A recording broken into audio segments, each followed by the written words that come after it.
on second down. And this is caught on the sideline. But no, they'll say out of bounds. He caught it but was not in bounds. Incomplete. That was a nice catch, but unable to stay in bounds. And remember, it wasn't a wide receiver who works on that all the time. I was going to say, he likes to get the ball handed to him. Now, don't get me wrong, he's part of the passing game as well, but maybe a little out of his comfort zone there. Yeah, he might want to have a few words to say to us about that later, but I am still going with you on that one. Wide receivers work on it a little bit more. Anytime a ball's thrown in the middle of the field and it's popped up in the air, I expect someone to catch. It doesn't matter whether it's offense or defense because there's usually a great amount of bodies in that part of the field. In this case, no one came up with it. On the return, it's Tate.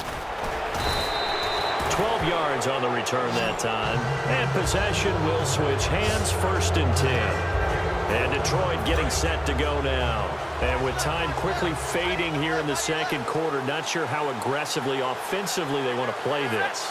I think we'll find out just how much they trust their guys in this situation if they decide to take a shot. Now whistles come in. We're going to get a timeout here by the offense. It's just their first, so they'll have 2 remaining here before we get to halftime. From the 50, it's Stafford. Into heavy traffic, and it's intercepted. A great read, and it's picked off. And his guys have got it back at the closing stages of the first half. And he may want to track down that football because that's interception number 1 on his career. You're saying that's going into the trophy case? I'd put it there. Yeah, no doubt about it. That's when you ask the equipment guys to make sure they hold it for you after the game. But if you play in the back set...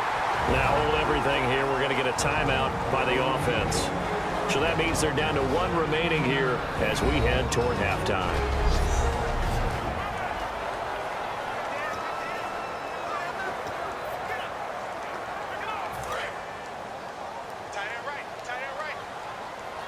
They come out 5 wide, 3 of them to the right side. To throw, it's Rodgers. Well, this is Montgomery with a grab over the middle. Now whistles come in. We're going to get a timeout here by the offense. And with halftime on the horizon, they'll be out of timeouts from here forward. So the offense takes the timeout, and they are back out and ready to rock. So with 1 second left in the half, on is the field goal unit. From the right hash, it's a 46-yard attempt. And this will split the uprights. It's right down the middle. So we're at halftime here at Lambeau with the Packers taking the lead to the break. As we send you now to Orlando and our Tiburon studios where Larry Ridley's standing by with our EA Sports Halftime Report. Larry? Thanks, Brandon, and welcome to our EA Halftime Report. I'm Larry Ridley. The Packers haven't had the same successes. Hey, Charles, can you give me a water? Jeez, Chuck, they cut off the halftime show again. Quicker than anticipated, ready for the start of the second half. And he'll take this one near the 25, call it the 26-yard line. And Green Bay getting ready to go as they take the field. They have the lead, now they'll be looking to extend that lead. And this is where I enjoy talking about one of my favorite subjects, tendency breakers, or counters as I also like to call them. You've done things in a certain way in the first half, and they've had the ability to see what you've done. They're going to make their adjustments. So guess what? You adjust yourself and try and stay ahead of the pace because you are looking for some separation in this ball game. The adjustment to the adjustment. Without a doubt. Show them one thing, hit them with something else. He'll set up the screen to Lacey. Nothing on the screen that time. Now it's 3rd down. So nothing there on the screen that time. That means all that great acting they tried on offense went for naught, didn't it? Because you have to try and influence them. Make them think that you're doing something else. Make them think that they can get to the pass. Into double coverage, and it's intercepted. Picked off by Tavon Wilson. And they have possession, and they have it at the 38-yard line. So we get a look at the Lions offense as they get ready for their first possession of the second half. And following the interception, just any interception, are you a little bit more cautious when you start that next drive, or no, you just throw that out the window?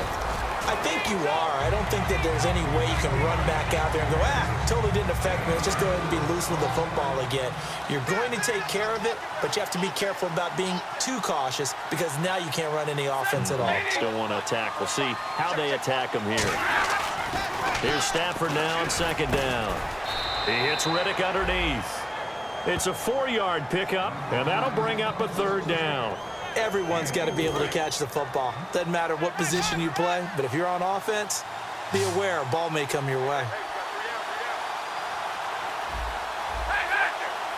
It's a 5-receiver set. 3 to the left, 2 to the right. 3rd and 2, Stafford. And he connects with Ebron. And he will have the first before he's brought down right on the chalk of the 20.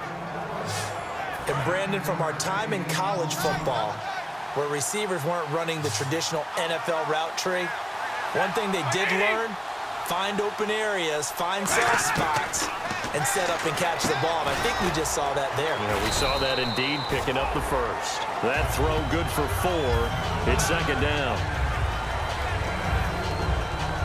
So they complete the pass, and now they face a second down.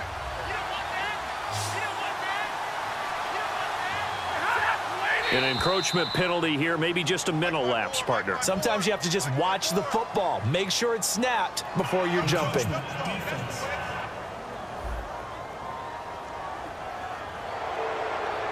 Still second down. Second down, just 1 yard to go.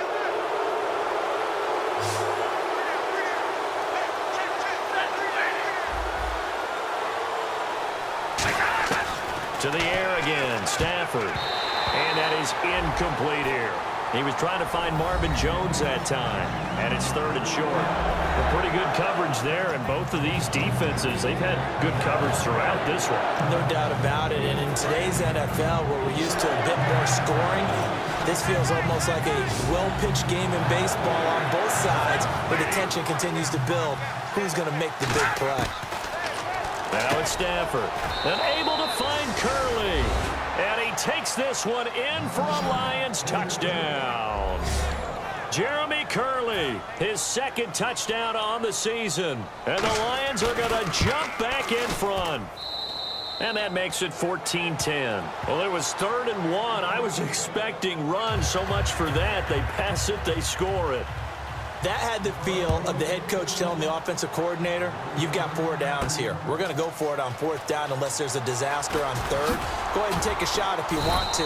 And he gratefully accepted the opportunity and did exactly that. If they didn't get it there, that had the feel that they would come back and try it on 4th down.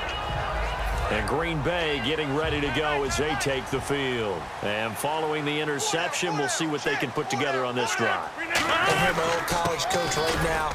He always used to tell us before every game, the team making the fewest mistakes will win. What they're hoping is that that last mistake is their only one of the game. Coaches, that's all they talk about, turnovers, right? Minimizing those and maximizing opportunities.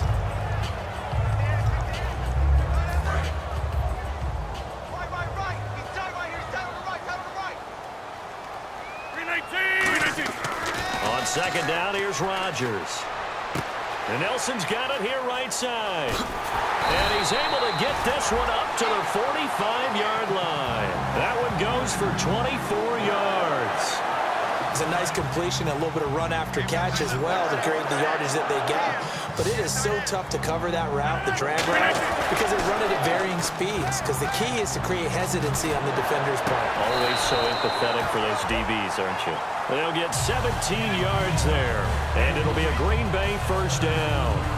An ex-teammate used to tell me all the time, I hate experienced quarterbacks because no matter what, you really can't hide what you're doing. And I think that right there, he knew right away where the blitz was coming from, where his primary guy was going to be, and he ended up going to a secondary target for a nice game. I was just going to ask you, that wasn't the primary target. He's so good at that, isn't he? I think he knew right away that he wasn't going to get to his primary guy. I think he read that as soon as he got to the line of scrimmage, knew where the pressure was going to come from, and said, I know how to beat that, and that's what he did. Starks. He winds up getting only a couple there, down to the 29. When the 4-3 defense is functioning really well, you know who stays what we call clean and no one gets to him? the guy playing the middle linebacker position, the guy we call Mike. That means the defensive front is eating up all the blocks and just let him go to the football and make a play. And they pick up the first down there with a gain of 4.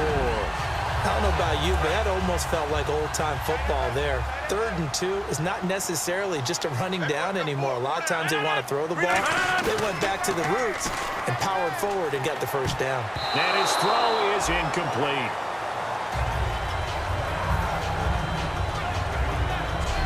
Three quarters in the books. Back now at Lambeau. It's the Packers who have the football, but in need of points as we begin quarter number 4. They'll come out in the pistol.